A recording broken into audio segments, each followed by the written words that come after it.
आने वाली थी बारात, ब्यूटी पार्लर से घर जाते समय हादसे का शिकार हुई दुल्हन।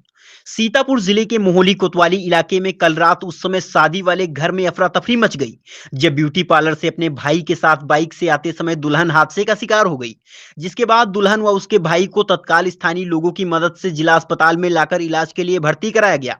घटना की जानकारी जैसे ही घर वालों को मिली तो मानो उनके पैरों तले जमीन ही खिसक गई हो, क्योंकि जिस समय यह हादसा हुआ उस समय बारात आने ही वाली थी। लोग बारात का स्वागत करने को आतुर थे कि तभी यह खबर आ गई। बताया जा रहा है कि ब्यूटी पार्लर से आते समय चिरौला भट्टे के पास बाइक सवार दुल्हन व उसके भाई को एक तेज रफ्तार डाले ने टक्कर मार दी और मौके से फरार हो गया। गनीमत यह रही कि हादसे में किसी को जनहानि नहीं हुई। दुर्घटना में दुल्हन के हाथ में चोट लगी है। वहीं हाँ।